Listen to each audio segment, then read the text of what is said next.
Arkadaşlar hepinize merhabalar. Yeni bir videodan herkese merhabalar. Ben Emre Koçak. Bugün sizleri öyle bir yere getirdim ki ödemiş köftesi yapan Sebo'nun yerine getirdim. Şimdi içeri gireceğiz. Hem köftelerin enfes tadına bakacağız hem de kendileriyle tanışacağız. Hadi bakalım hazırlanın. Videoya başlıyoruz.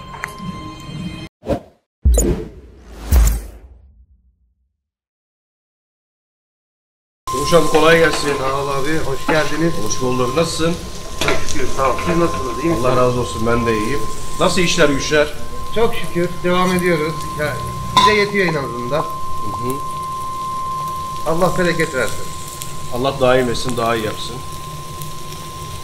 Biraz kendimizden bahsedelim. Abi biz Sonuçta ne kadar oldu? 35 sene babalı mesleğini sürdürüyoruz. Yani bizim dükkanımız 35 senedir açık. Ama ben kendim 10 senedir buradayım. Babamız bizi yetiştirdi. Biz de devam ettirmeye çalışıyoruz elimizden geldiğince. Yani bir bilezik sahibi oldun. Aynen Baba öyle abi. sayesinde. Çok sağ olsun baba. Babanın ekmeğini yiyoruz. Güzel.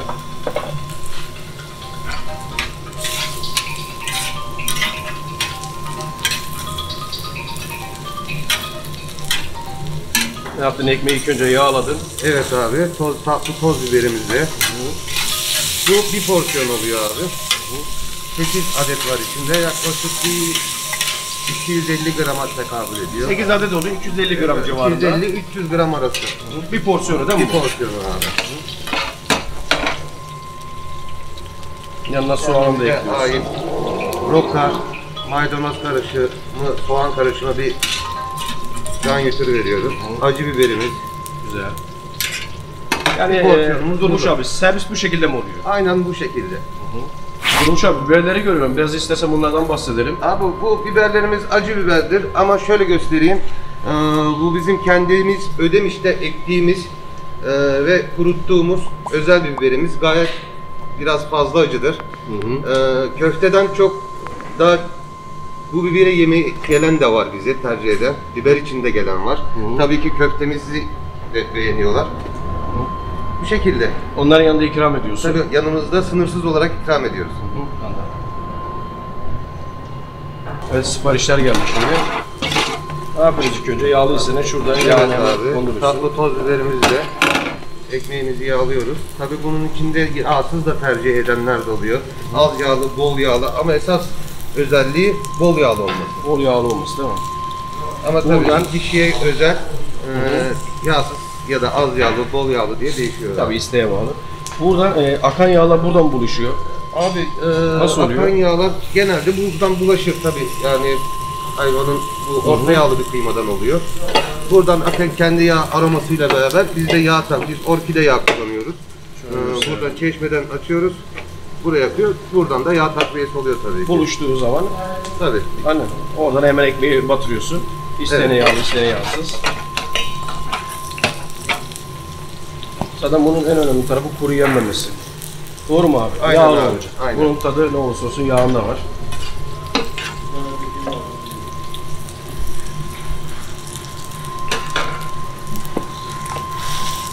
Peki bu mekan ne kadar oldu burada? Bu mekanımız 11 senedir falan buradayız. Ama işte daha önce daha salaş bir ortamdaydı. O yüzden böyle büfe tarzındaydı. O yüzden buraya müşteri çoğaldıkça burayı tercih ettik. 11 yılda burada faaliyetimizi sürdürüyoruz abi da. Mesela Allah utandırmasın. Soğanı da ekliyorsun hemen. Soğanını ekliyorum.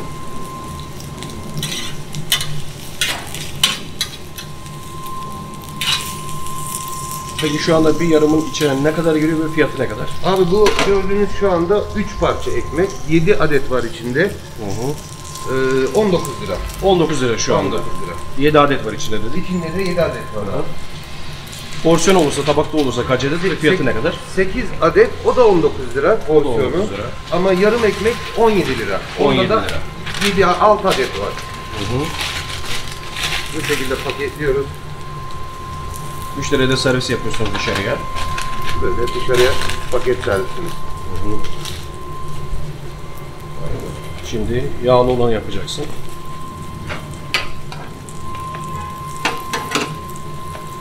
Hemen pişenleri hemen buraya çekiyorsun. Evet. Tekrar gene yağla buluşturuyorsun. Evet. Ondan sonra ekmekle paket yapıp gönderiyorsun. Aleykümselam, hoş geldin. Aynı şekilde Soğanını ekleyeceksin.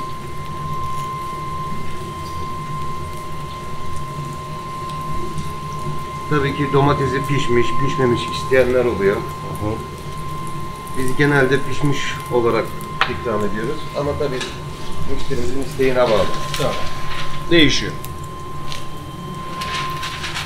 Peki abi sabah kaçta geliyorsun? Açıyorsun ve kaçta hazır oluyor Bizim hazırlığımız köftemiz? sabah saat 8'de açıyoruz mekanımızı. Tabii bu mangalın yanması zamanı var. O yüzden saat 12'ye kadar yetiştiriyoruz. Ama 11'de saat 11 gibi bizim mangalımız hazır durumda oluyor. Kaça kadar sürüyor? Saat 8'e, akşam saat 8'e kadar. 8'e kadar devam ediyorsun. Baba ne yaptı? Baba bıraktı mı şimdi? Baba sadece bize köfte çıkartmada yardım ediyor. Hala o devam ettiriyor. Biz de onun yanında çıraklık yapıyoruz. Güzel. Kullandığımız et nedir? Hangi eti Abi kullanıyoruz? dana. Sadece danadan olur. Yarısı kaburgadan, yarısı da potikadan olur. Sade dana diyorsun. Sadece dana. İçinde herhangi bir terbiye var mı yoksa olduğu gibi? Yok, bizim zaten köftemizin yapısı yani internet ortamında da vardır. İçinde irmik vardır. Kimyon ve tuz. Kimyon Bir de ve soğan. tuz. Evet. Başka herhangi bir şey yok. Herhangi bir şey yok. Baharat karışımı yok. O zaman bana da bir porsiyon yap istersen. Bana ver de o güzel Yapalım ellerinden. abi. Ben de bir tadım yapayım. Böyle güzelce harmanlıyorsun. Harmanlıyoruz.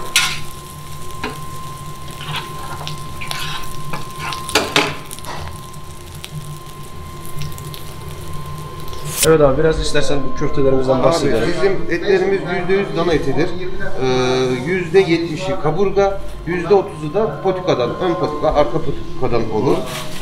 Başka içindeki malzemelerimiz zaten irmik, soğan, kimyon ve tuz. Bundan harici başka bir şey yoktur. Herhangi bir katkı maddesi yok. Sadece bunlardan Yoktur. Yani oluşuyor. zaten günlük çıkartıyoruz. Her gün standart sabah kalktığımızda köftemizi çıkartıyoruz, hazırlıyoruz. Ertesi güne köftemiz kalmıyor zaten. Böyle olması da çok hoşuma gitti. Çünkü gelen müşteri ne yediğini görüyor burada.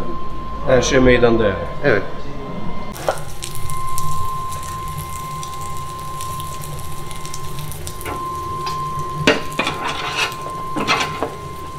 Tuz, toz biberi olmazsa bunun herhalde. Olmazsa olmaz. O da organik olması şart. Biliyorsunuz şu zamanda boyalı toz biber Çok. piyasada çok. O yüzden özenle doğal olmasına özen gösteriyoruz ki ekmeğimiz bu şekilde doğal bir görünüm olsun.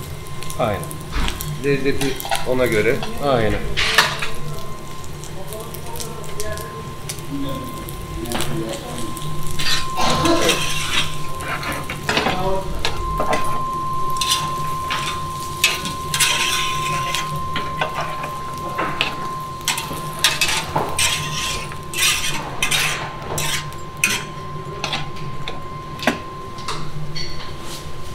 Tabii yağın altını biraz karıştırıyoruz. Kullandığımız kömür değil mi? Evet, pinar, meşe karışımı bir kömürdür. Hem etimize daha değişik bir aroması, kendine özgü bir aroması vardır. Bunları kullanmayı tercih ediyoruz. Güzel. O da çok önemli değil mi lezzeti Evet, için? çok önemli. Isısında, Böyle basit gibi geliyor ama Evet. aslında o da çok önemli. etin pişme sürecini, işte kalorisini ayarlıyoruz. Onlar da önemli bir faktör. Aynen öyle. Geleceğim abi. Tamam abi. Bu 17 kere olur mu abi? Böyle köfte yağın içine atıyorsun bir de kurumasını da önlüyor yani. Evet.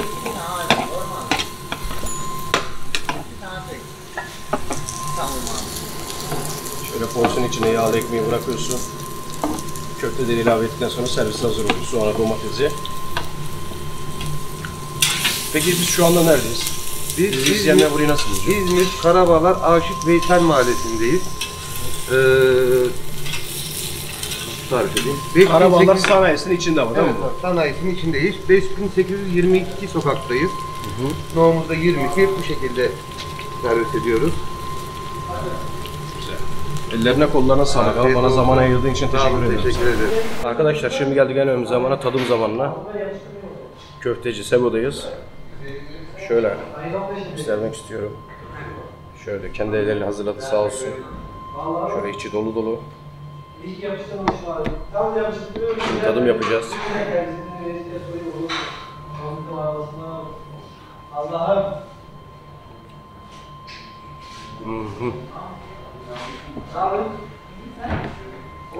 Şöyle soğanından,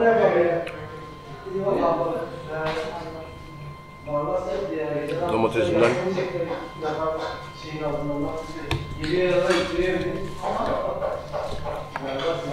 Bir de şöyle yağlı ekmeğinden. Bunu yesen zaten yeterli.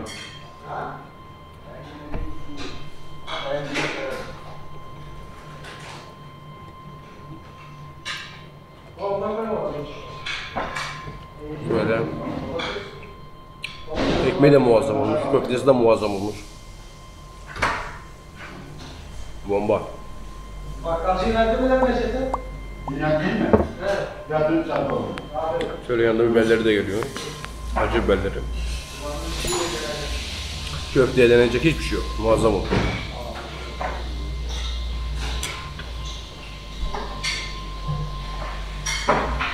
Yine geldik yeni bir videonun sonuna. Benden bu kadar. Yemeğe devam edeyim ben. Karnım çok aç. İzlediğiniz için teşekkür ediyorum. Yeni videolar görüşmek üzere. Hoşçakalın. Sağlıkla kalın. 1923'ten beri çarpıyor kaldı şimdi.